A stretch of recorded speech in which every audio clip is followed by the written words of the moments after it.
The word love in the English dialect is highly misunderstood, for it can mean so many different things depending on the context of the situation. For example, phrases like in love with, make love to, love affair, love life, or love handles. All of these expressions means completely different things, although the word love is present. The reason for this is English is a borrowed dialect from other languages that had different words ascribed to different forms of love. Take the Greek language, for example. They had 4 forms of love: eros, agape, philia, and storge.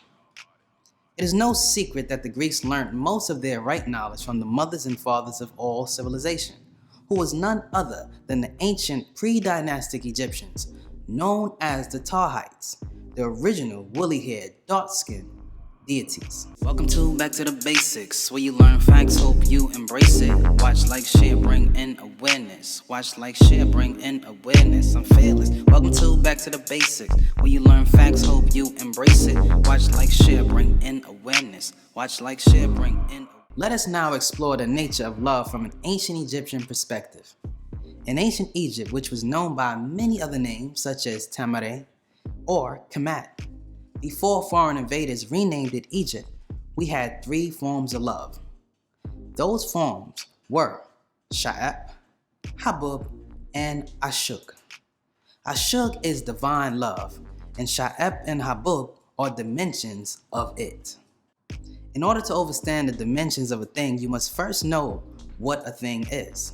With that having been said, Ashuk is divine love, which is the kind of love that pertains to the nature of that which proceeds from the Creator, incarnating as a part of the divine into us all.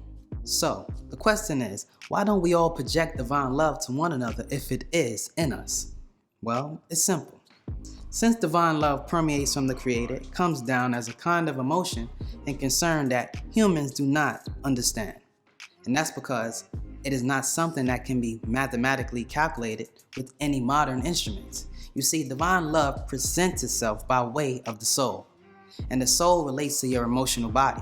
And since all humans cannot readily grasp the concept of soul, in order to bring more of it in their presence, overstanding it evades them. To get a little closer to understanding this type of love, I am compelled to use the scriptures of which many are familiar with. According to the scriptures, it states in Genesis 2:7 that God breathed the breath of life into man, and man became a living soul. The key word here is became. And so since man is not functioning like a living soul, we can conclude that human beings are presently still in the state of becoming. Nevertheless, this event gave human beings the attribute of Ashuk, divine love. Yet, not knowing that this divine shines inside the darkness of the human body, the human being tends to not comprehend it, and thus becomes ignorant as to how to use it. You see, Ashuk is not just a word, it is a verb, meaning it must be put into action.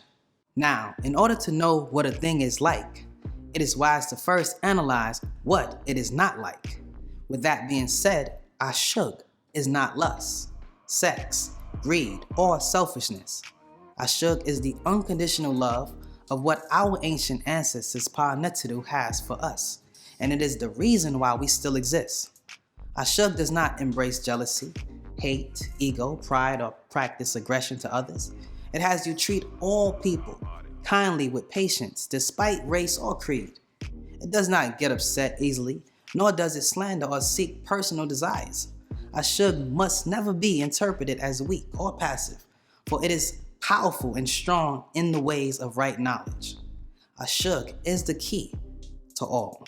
When you try to apply it by expressing compassion, it is known as Sha'ep, which is darling love of another.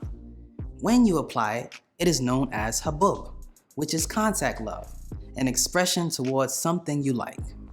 When it settles in you, having total control over your whole body as a perfected being, it is known as Ashuk, divine love. These are the dimensions of divine love.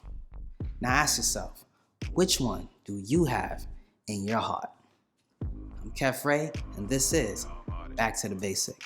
Like, share, and subscribe. Take care.